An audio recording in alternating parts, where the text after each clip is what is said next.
이런 것들이 있죠. 이런 것들은 여러분들이 반드시 기억을 하셔야 돼요. 출제가 되니까요. 가능성이 있는 게 아니라 출제가 됩니다. 무조건.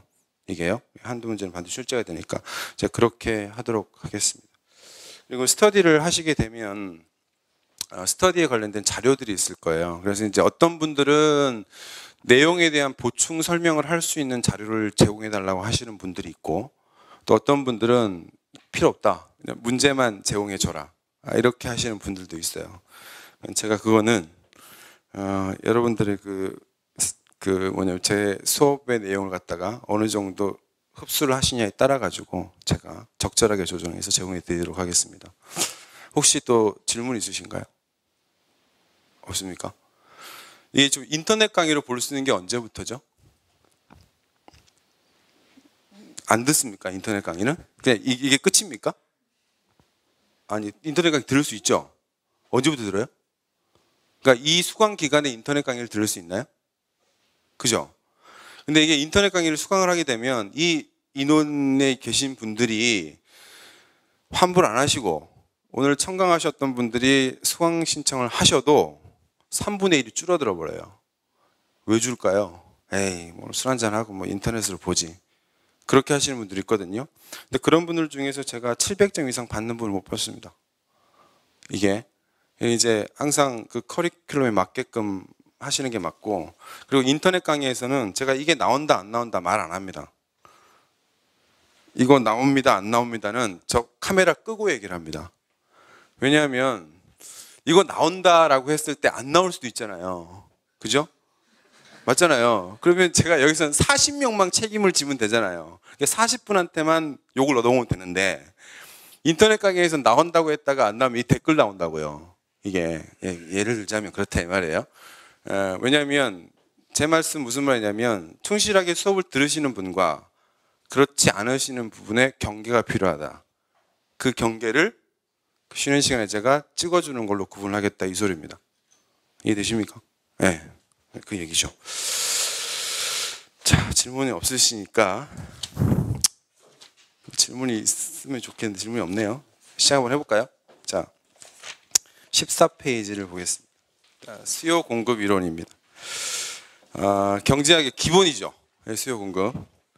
뭐 출발점부터 이렇게 나오고 이렇게 뭐 나오는데, 일단 14, 15페이지 있는 내용을 쭉 한번 보겠습니다. 대충 타이틀만.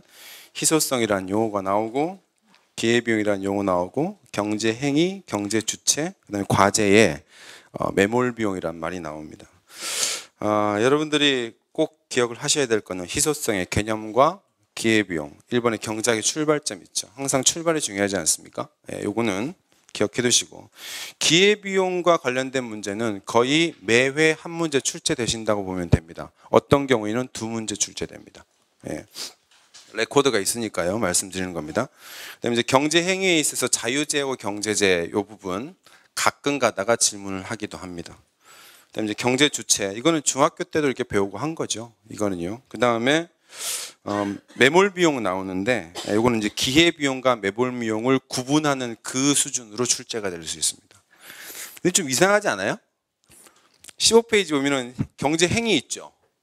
경제 주체 있죠. 뭐 하나 빠졌잖아요. 뭐 빠졌을까요? 경제 객체가 빠졌죠. 주체도 있고 그 주체가 하는 행위도 있는데 객체가 없는 경우가 있을 수 있습니까? 근데 그게 어디를 봐도 없더라고요. 그래서 그런 부분들을 제가 조금 추가해서 설명을 드리도록 하겠습니다. 자, 그럼 희소성에 대한 얘기부터 한번 해보겠습니다. 일단 경제를 다 처음 하시고 하는 거니까 중요한 개념들은 토시 하나 틀리지 않고 외우실 필요는 없으나 대충 이제 머릿속에 이게 어떤 개념이라고 하는 건 알고 있어야 되죠. 요거는요. 제가 한번 읽어볼게요. 2번에요. 시장의 자원이 사회 구성원들의 욕망을 충족시켜 줄 만큼 충분하지 않기 때문에 발생을 한다. 이렇게 되어 있습니다. 자, 잠깐 고개를 들어보시죠. 우리가 이제 그 행복이라고 하는 게 있지 않습니까? 그죠? 네. 제가 한번 써보겠습니다. 행복. 네. 이 행복이라고 하는 것을 수량으로 측정할 수 있다고 가정을 한번 해봅시다. 그럼 이제 이거를 뭐 이렇게 질문하면 대답을 안 하시기 뻔하기 때문에 제가 쓰겠습니다. 분자는 자원이 될 거고요. 분모는요, 욕구가 될 겁니다. 그죠? 이 자원이라고 하는 것이 어떤 물질적인 것이 될 수도 있고, 그다음에 정신적 영역이 뭐 사랑이라든지 우정이라든지 이렇게 될 수도 있겠죠. 예를 들면은 뭐 이렇게 한번 생각해 보자고요. 우리가 이제 뭐 맛있는 걸 먹고 싶은데 맛있는 걸 먹고 싶어하는 욕구는 대단히 크지 않습니까? 그죠? 근데 이제 그거를 언제든지 제가 먹을 수 있다고 하면 문제가 될 수 있지 않겠지만, 그거를 구입하는 데 들어가는 비용도 발생할 것이고, 그걸 만드는 재료 비용도 발생할 것이고, 여러 가지 문제들이 있겠죠. 그럼 이제 이 행복의 수치가 가장 커지려면 어떻게 되냐면, 이게 이제 간단한 거지 않습니까? 자원이 욕구에 비해서 무한정 많거나, 아니면 이 자원에 비해서 욕구가 작거나 이러면 되죠. 그러면 이 값은 제일 커질 거 아닙니까? 그죠? 그러면은 이 세상에 존재하는 인간의 욕구를 충족시켜줄 자원이 유한하고 한정돼 있으니까, 그 가운데서 행복을 극대화시키려면 욕구를 어떻게 하면 되죠? 줄이면 되죠. 근데 이거는 종교에서 다룰 문제입니다. 네. 종교에서 다룰 문제죠. 경제학에서는 그걸 다루지가 않죠. 욕심을 버릴 수가 있나요? 아닙니다. 경제학은 어떤 인간의 어떤 심리나 이런 철학적이고 이런 신학계 이런 문제가 아니고 사회과학적인 측면이기 때문에, 인간의 욕구를 줄여야 된다, 이거를 요구를 하는 게 아니고요. 인간의 욕구는 줄일 수 없다, 무한하다라고 하는 것을 기본적인 전제로 깔고 출발을 합니다. 그렇다면 이제 어떻게 되냐면, 이 욕구를 충족시켜 줄 수 있는 이 자원을 어떻게 활용하는 것이 인간의 행복을 극대화시킬 수 있을 것인가, 이걸 연구를 하는 학문이겠죠. 맞습니까? 네. 이제 그렇게 이제 생각을 해주시면 되겠죠. 그러면 이제 욕구가 무한하다고 하는 과정에서 이 자원이라고 하는 것이 한정되고 유한한데, 이 한정되고 유한하다는 말을 약간 세련된 표현으로 희소성이라고 하는 겁니다. 욕구는 무한한데 이 욕구를 충족시켜 줄 수 있는 자원이 한정돼 있다. 그래서 희소성이라는 문제가 발생하는 거죠. 제가 희소성에 대한 정의를 얘기를 했어요. 이게요, 사람들이 원하는 것보다 적어야 돼요. 그게 희소한 겁니다. 단순하게 개체수가 적다라고 하는 것을 희소하다고 얘기하지 않죠. 그럼 뭐라고 얘기할까요? 혹시 아세요? 아시면 제가 되게 기쁠 것 같은데.